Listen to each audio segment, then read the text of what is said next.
रमज़ानुल मुबारक की फर्जी इबादत वो शहरी से लेके गुरूब आफताब तक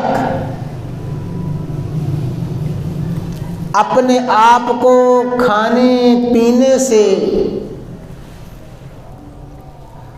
और ख्वाहिशात से बचाए रखना है।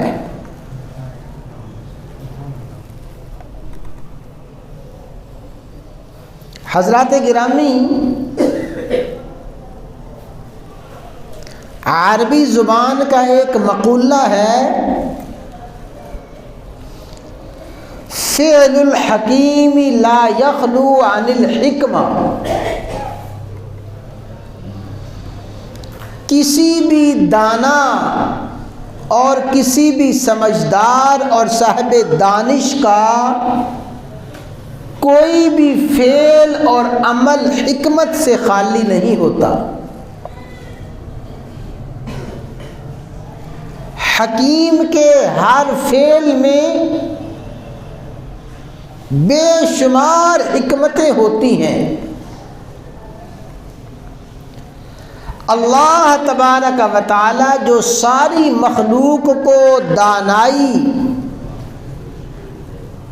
दानिश, फ़हमो बसीरत अता फरमाने वाले हैं, तो अल्लाह तबारक व तआला का भी कोई फेल हिकमत से खाली नहीं है।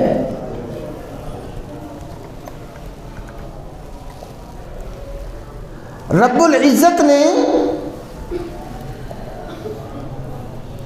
रोज़े में हिकमत क्या रखी है, रोज़े की गर्ज़ व गायत और रोज़े का मकसद क्या है।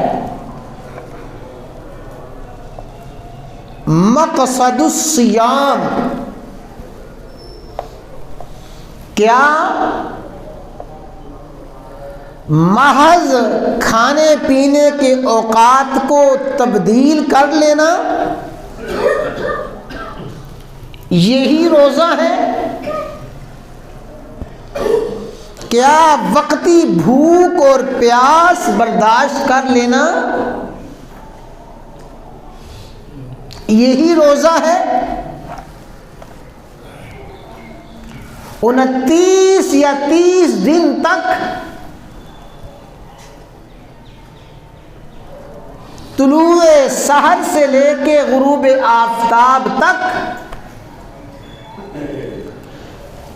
रोज़े की हालत में रहना, रोज़े की हालत का इजहार करना, क्या रोज़े का मकसद यही है? बस आज के खुतबा में यही अर्ज करना है कि रोज़े का मकसद क्या है, रोज़े का तकाज़ा, रोज़े की गर्ज़ व गायत क्या है।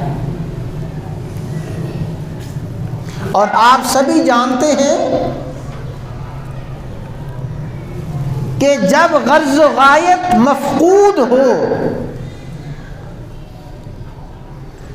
जब मकसद ख़त्म हो जाए, तो उस अमल का, उस फेल का कोई फ़ायदा और कोई नफ़ा नहीं है। फरमाया या अय्युहल्लज़ीना आमनू, ए ईमान वालो,